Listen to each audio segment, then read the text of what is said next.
본문에서 아테네에 어떤 사람이 있었는지 이야기합니다. 모든 아덴 사람과 거기서 나그네 된 외국인들이, 저희가 이 본문을 이야기하기 전에 잠깐의 배경을 한번 이야기해 볼게요.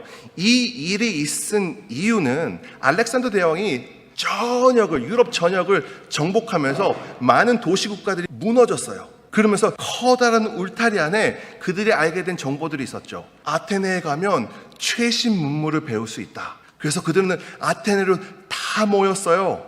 그렇게 사람들이 아테네로 모이기 시작하면서 새로운 것을 듣고 새로운 것을 말하고, 근데 중요한 건 이 위에는 다르게 시간을 쓰지 않았다라는 거예요. 왜 그랬을까요? 사람들이 어마어마하게 모였습니다. 그럼 어떻게 될까요? 작은 마을이 되게 붐비겠죠. 그렇게 되면 인구수가 늘어나고 수요는 많아지고 잡은 없어지고. 많은 분들이 이야기하세요. 사람들이 모이며 인플레이션이 생겼고요. 직장들은 고물가, 고비용, 고임금에 허덕이며 클로징하게 되고요. 많은 사람들은 직업을 잃고 직업을 갖고 싶어 합니다. 고대 아테네에서도 벌어졌던 일이었던 거예요. 그렇기 때문에 그들은 모였습니다. 모여서 새로운 것들 말하고 듣는 것 말고는 할 수 있는 게 아무것도 없었어요. 그들이 가장 듣고 싶어 했던 것들은 이런 것들이셨어요. 어떻게 하면 이 어려운 세상에서 내가 살아남을 수 있을까? 수많은 경쟁자들 가운데서 내가 어떻게 하면 이겨낼 수 있을까? 승리할 수 있을까? 성공할 수 있을까? 그런 이야기들을 듣고 싶었어요. 그런 지식들을 가지고 싶었어요. 그들이 그래서 없어졌습니다. 들었던 두 가지 학파들이 있었어요. 에피쿠로스 학파들과 스토아 학파들이었어요. 둘의 가장 큰 공통점은 유물론이라는 거예요. 모든 것들은 물질로 되어 있다고 그랬어요. 돈도 물질이잖아요. 이들은 심지어 신도 물질이라고 얘기했어요. 그러면서 이들이 공통적으로 주장했던 것들 중에 하나는 너무나도 엄청난 쾌락은 고통이다라고 얘기했어요. 그래서 에피쿠로스는 저희가 흔히 알고 있는 쾌락주의라고 얘기해요. 쾌락을 쫓는다라고.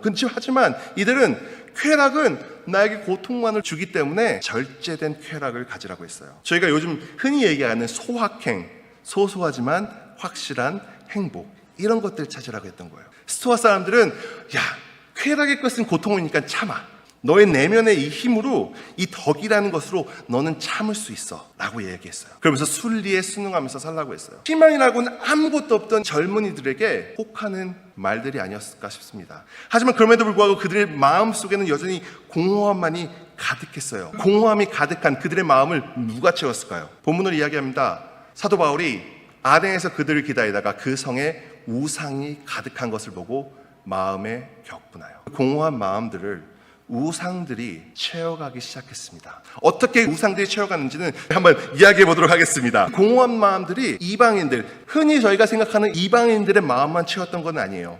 다음 절을 보면 17절이에요. 성경을 가지고 계시면 성경을 보셔도 될 것 같아요. 17절에 이렇게 이야기하고 있습니다. 회당에서는 유대인과 경건한 사람들과 또 장터에서는 날마다 만나는 사람들과 사도 바울은 변론했다라고 얘기해요. 하지만 이 인과관계를 보셔야 합니다. 선행절에서는 사도 바울이 아덴에서 그들을 기다리다가 그 성에 우상이 가득한 것을 보고 마음이 격분했다고 얘기하는데, 바로 다음 절에 사도 바울이 어디를 갔나요? 회당에 갔어요. 사도 바울의 눈에는 보였던 거예요. 비단 이방인들만 공허한 마음을 우상으로 채웠던 것이 아니라 회당에 어떤 사람들이 모였나요? 나왔어요. 회당에는 두 부류의 사람들이 모였습니다. 유대인들이 모였고요, 그리고 God-fearer, 경건한 사람들이라고 얘기해요. 유대인과 경건한 사람들에 대해서 잠깐만 얘기할게요. 유대인들은 태어나면서부터 유대인이었던 사람들이 있었어요. 하지만 그 분들만 아니라 나중에 이방인이었음에도 불구하고 나는 유대인이 되어서 하나님의 백성이 되고 싶어 했던 사람들이 있었어요. 그들은 할례를 받고 그 율법들을 지키기 시작했습니다. 그들이 바로 개종자였어요. 그들은 이방인이었으나 지금은 유대인으로 인정받는 사람들이죠. 하지만 나는 할례까지는 아니고 그래도 너희가 하는 것들이 너무나도 좋아 보이고 너희가 배우는 것들이 너무 좋아 보여서 나는 너희와 함께 예배하고 싶어 했던 사람들이 경건한 사람들, God-fearer였어요. 이들이 회당에 모여서 했던 것들은 다른 게 아니었어요. 모여서요 기도하고요, 모여서요 찬양하고요, 모여서요 성경 말씀을 보았습니다. 그리고 읽은 말씀을 들었어요. 랍비나 아니면 선생님들에게. 저희가 지금 하고 있는 것과 되게 비슷하지 않습니까? 예배 공동체였어요. 그들이 배웠던 건 구약 성경에서 하나님께서 하신 그 놀라우신 일들과 구약 성경에서 하나님께서 지시하신 놀라우신 말씀들과 하나님을 섬기는 자로서 하나님의 백성으로서 응당히 살아가야 하는 그런 이야기들을 매번 매주 함께 모여 들었습니다. 함께 모여 예배했습니다. 함께 모여 다짐했습니다. 하지만 그들의 마음에도 여전히 있었던 공허함을 누가 채웠나요? 우상이 채우기 시작했다는 거예요. 그래서 사도 바울은 그들과 변론하기 시작했습니다. 회당에서 유대인과 경건한 사람들이 하나님의 말씀을 알고 배우고 실천하는 그 사람들의 삶 속에도 여전히 우상이 있었다는 것에 경노하였습니다. 사도 바울은 하나님의 말씀을, 주님의 복음을 전하는 복음의 전달자뿐만이 아니라 그는 역시 랍비였어요. 바리새인이었습니다. 유대 종교 엘리트였어요. 그들의 삶 속에 우상이 가득했습니다. 네, 그렇다면 저희 한번 이야기해 보겠습니다. 성경에서 이야기하는 우상 섬김은 무엇이었을까요? 그리고 왜 그들은 우상을 섬겼을까요? 저희가 이 논리를, 이 이유를 깊게 묵상하고 연구하지 않는다면 저희 21세기에 사는 저희들도 반복할 수밖에 없습니다. 성경에서 이야기하고 있는 우상신을 섬기는 이유는 그렇습니다. 이방신을 예배하는 이유는 이방신들이 자신이 원하는 것을 자신이 원할 때에 줄 수 있다라고 믿었기 때문입니다. 내가 지금 당장 뭐가 필요해요. 그러면 내가 이 신한테 가서 이 신이 원하는 것들을 주면 교환으로 내가 원하는 것을 받을 수 있다는 거예요. 구약에서 가장 많이 나오는 이방신입니다. 바알신 아시죠? 바알신을 새겨놓은 석상이에요. 바알신이 있는 이 새겨놓은 석상을 자세하게 바라보면 이들이 왜 바알신을 섬길 수밖에 없었고 이들이 왜 바알신을 그렇게 좋아했는지 알 수 있습니다. 바알신은 한 손에 곤봉을 들고 있어요. 곤봉이 때릴 수 있는 거잖아요. 한 손에는 창을 들고 있습니다. 창을 찌를 수 있어요. 전쟁의 신이었습니다. 구약에서의 이 신노는 내가 민족과 민족이 전쟁을 벌일 때 민족과 민족이 사람들끼리 싸우는 것이 아니었어요. 내가 섬기는 신과 저들이 섬기는 신이 함께 싸우는, 그래서 강한 신이 이기는 그들의 신론과 그들의 믿음과 세계관은 그랬다는 거예요. 내가 바알 신을 섬김으로, 전쟁의 신을 섬김으로 내가 이 모든 전쟁에서 승리할 수 있고 내가 가서 내가 원하는 것들을 뺏어올 수 있다라는, 그래서 내가 원하는 것을 누릴 수 있다라는 믿음이 깊숙이 깔려 있었습니다. 바알을 섬기는 이유였죠. 또 한편으로는 그 창을 보시면 번개가 막 이렇게 있어요. 천둥 번개가 치고 비가 오죠. 아무래도 그들은 농경 사회에 살았습니다. 날씨를 주관하는 신인 바알에게 이때에 비가 왔으면 좋겠습니다. 비 좀 내려주세요. 이때에는 비가 오지 않았으면 좋겠습니다. 비 좀 오지 말게 해주세요. 여러분들은 지금 이렇게 큰 대도시에 사시잖아요. 저같이 이렇게 작은 도시에 사는, 특히 평야에 사는 자들에게는 날씨가 큰 주제가 아닐지 모릅니다. 저희 주변에는 되게 많은 농부들이 살고 있거든요. 이들은 날씨가 너무나도 중요해요. 가끔가다 여름날에 이렇게 비가 막 이렇게 내리면 우와 100만 불짜리 비다 이렇게 얘기해요. 그들에게는 100만 불보다도 더 값진 게 여름철에 비인 거예요. 하지만 그들에게 비가 오면 안 되는 때가 있어요. 언제일까요? 추수 때요. 추수 때 비가 많이 오잖아요. 그럼 트랙터가 못 들어가요. 바퀴가 막 빠져요. 막 헛돌아요. 그러면 그 해의 추수를 망칠 수도 있게 되는 거예요. 게다가 밀은 비가 나중에 많이 오잖아요. 품질이 너무 떨어지게 돼요. 그들은 하나님께 빕니다. 하나님 비 좀 오지 말게 해주세요. 추수철만 되면요. 저희도 그러는데 그들은 안 그랬겠습니까? 농경시대의 바알신은 너무나도 중요한 신 중에 하나였습니다. 여기에 황금송아지가 있다고 생각해 보십시오. 황금송아지가 하면 무엇이 떠오를까요? 저희 출애굽기가 떠오르겠죠. 출애굽기 32장 1절에 이렇게 얘기합니다. 백성이 모세가 산에서 내려옴이 더딤을 보고 모여 백성이 아론에게 이르러 말하되 일어나라 우리를 위하여 우리를 인도해야 할 신을 만들라. 하나님께서 예정하셔서 요셉을 애굽으로 보내셨습니다. 모든 그의 가족들을 애굽으로 인도하셨습니다. 그리고 그 스토리를 들었던, 그래서 그들의 가뭄을 면할 수 있었던, 그들이 그래서 살 수 있었던 그 스토리를 매번 듣고 들었던 이스라엘 백성들이 하나님의 도움으로 지긋지긋한 노예 생활을 끝냈을 때 첫 번째로 했던 말이 우상을 만들라 했습니다. 하나님의 말씀을 듣고 하나님의 말씀으로 예배하는 자들이 모였던 그 회당에 가득했던 우상 말입니다. 여러분, 저희 마음을 점검해야 될 때입니다. 우상과 하나님을 섬김은 크게 다르지 않은 것 같습니다. 아테네에서는 많은 사람들이 이런 기회들이 있었어요.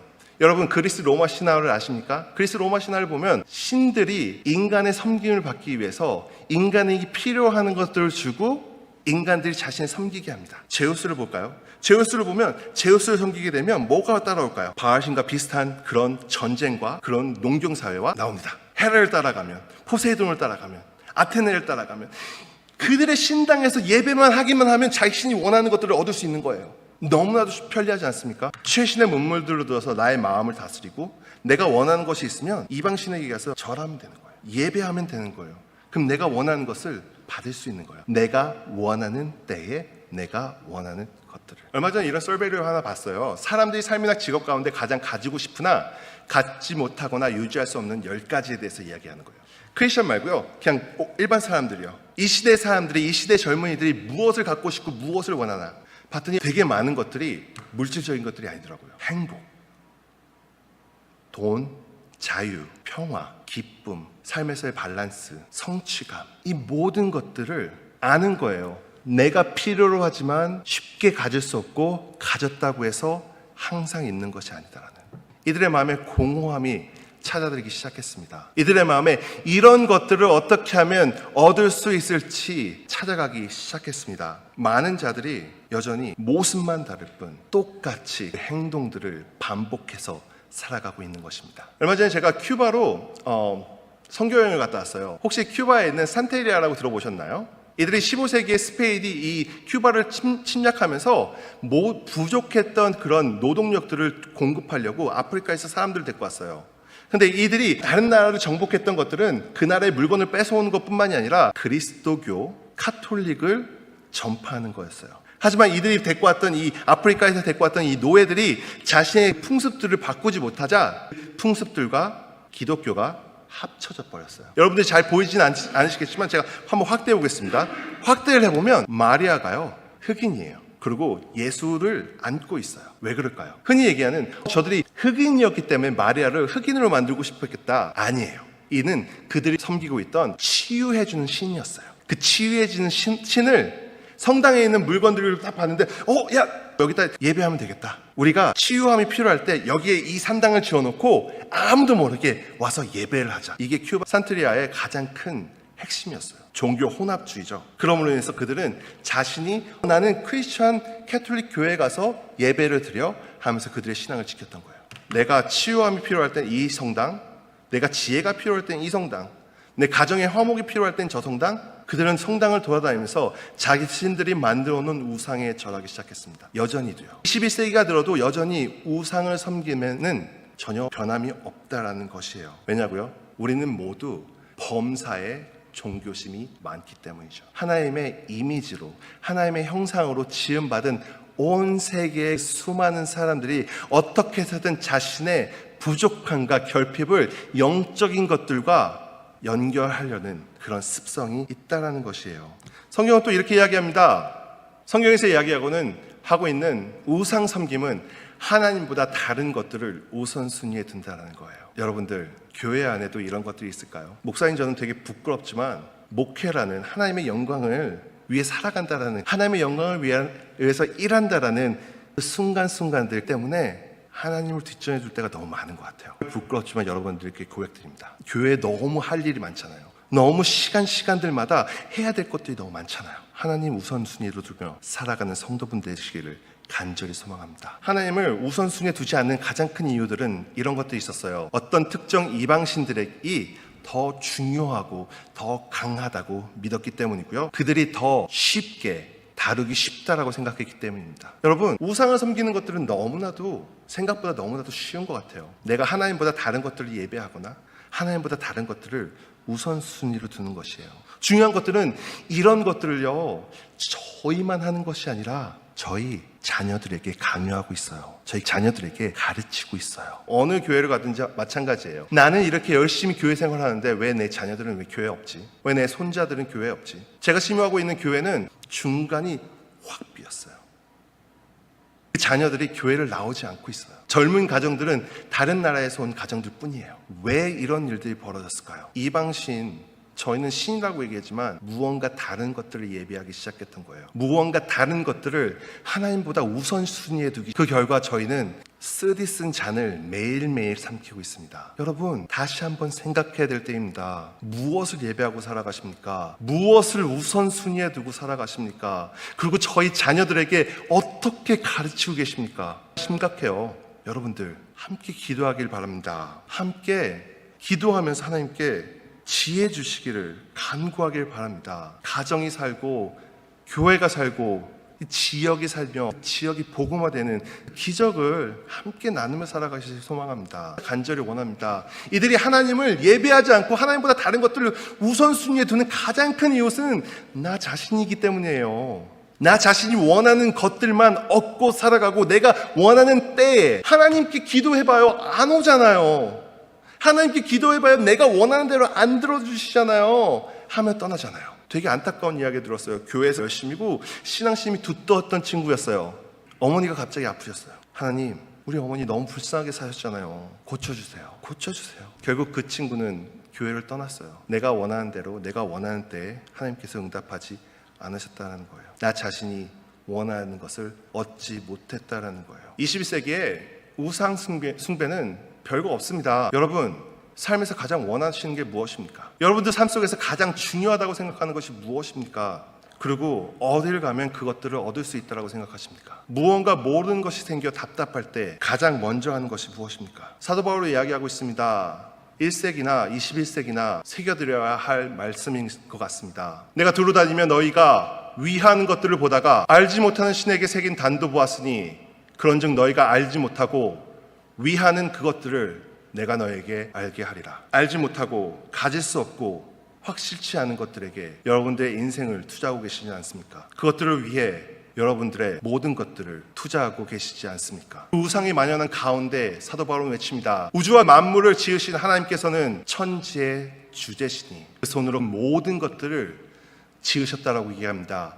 무엇이 부족한 것처럼 사람의 손으로 섬김을 받으시는 것이 아니니 만민에게 생명과 호흡을 주시는 분이 하나님이라고 이야기하고 계십니다. 여러분들 믿으십니까? 그렇게 살아가길 간절히 소망합니다. 그렇게 가르치길 간절히 소망합니다. 그렇게 증거하며 살아가시길 간절히 소망합니다. 더 이상 핑계 댈 수 없는 시대가 되었습니다. 예수 그리스도께서 저를 위해 피 흘리셨기 때문입니다. 예수 그리스도께서 저를 위해 죽으시고 부활하셨기 때문입니다. 복음을 듣는 자들이 다 함께 주님께 돌아오라 명하셨기 때문입니다. 여러분, 여전히 찾고 구하고 계십니까? 아니면 여러분들의 주신 말씀 속에서 지혜와 갈피를 찾고 계십니까? 하나님의 말씀을 주셨습니다. 말씀을 읽는 자들에게, 말씀을 행하는 자들이 복되다라고 말씀하셨습니다. 그런 복된 자들 넘쳐나는 교회 되기 소망합니다. 그런 복된 자들만 가득한 교회라고 소문난 우리 교회 되길 간절히 소망합니다. 그래서 그들이 모여서 그 복들을 나누며 인내하고 격려하고 사랑하고 감싸고 아끼며 살아가는 주님의 사랑 넘치는 교회 되길 소망합니다. 모든 사람들이 저 밖에 있는 것들을 쫓을 때 예수님이 달리신 십자가만 바라가며 쫓아가는 교회 되길 소망합니다. 여러분, 우리 여기에 있을 이유가 없어요. 예수님이 돌아가시지 않으셨다면 우리가 여기에 있을 이유가 전혀 없습니다.